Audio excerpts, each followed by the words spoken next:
This is Tom Barker for HoustonToday.com. Tonight, the Houston Volunteer Fire Department celebrated 50 years of service to this community of 3,000 in Northwest BC. What a great celebration and a great honor. I look across the crowd and I see so many familiar faces for our existing fire department and existing citizens of Houston, but I also see those that have moved away that have come to visit us and celebrate this day. And it's so nice to see you and welcome. It's because of you that we are where we are today. You save lives, you put out fires, but you also do the pancake breakfasts. You're there to help us when we need the diking and filling of sandbags, and you're there for so many other events.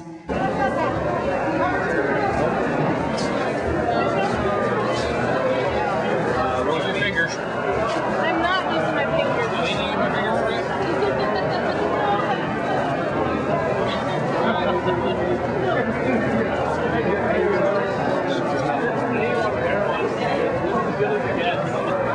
I would like to make a toast this evening to our spouses and partners. You've stood beside us through all the good times, and you've been through the rough calls with us when we come home. And you're our best friends. And for all of that, we thank you very much. So gentlemen, fellow firefighters, will you please raise your glasses in a toast to all the ladies that make our lives complete.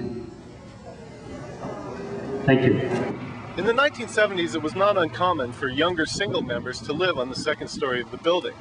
One such young man was Ken Thompson, the current fire chief. Yeah, well, when I started here in '74, I was working out at the steam plant at was Northwood in those days, and one of the local firemen come to me, a guy by the name of Vern Locke, and he said, I understand that you're a single fella in town looking for a place to live and maybe could help out with the volunteer fire department. I said, sure. So he said, well, we've got some rooms up in the upstairs of the fire hall. If you're willing to be a volunteer fireman, we'll give you a place to stay. And that's where it started, and it just progressed right from there on. Great. And 3 years later, you were chief. How did that happen? Yeah, I don't know how that happened, but yeah, 3 years later I was chief. 3 years later I got married here in Houston to my beautiful wife Allie, and within that same month that we were married, within a couple of weeks of coming back from our honeymoon, I was elected as chief, and it's just been good ever since, yeah. In 1957, the year the fire department was founded, they got their first truck, an old military vehicle, which they cut the back off, added a tank and a hose, and were ready to start fighting fire. What are the biggest changes that you've seen in firefighting? Well, Thomas, the biggest changes I've seen is just the way we fight fires and the equipment we use to fight fires and the safety factors that we have to take into account today, and just the way basic fire science has changed in the last 35 years. There have been tremendous changes. The old days of 35, 40 years ago, putting the wet stuff on the red stuff is gone. There's way more technology to fighting fire today. The fire hall behind me was built in the mid-1960s. The $13,000 allocated for its construction was the biggest single line item on the village's 1965 budget. What was the toughest fire that you've had to fight in Houston? I guess probably the toughest fire would have been the Houston Hotel fire in my time, yeah.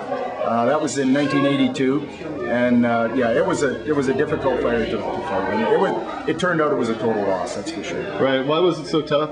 Well, it's just the fact that it was an old structure and, you know, difficulty with the way it was constructed and whatnot, so it made it very difficult. Okay, thanks a lot, Ken.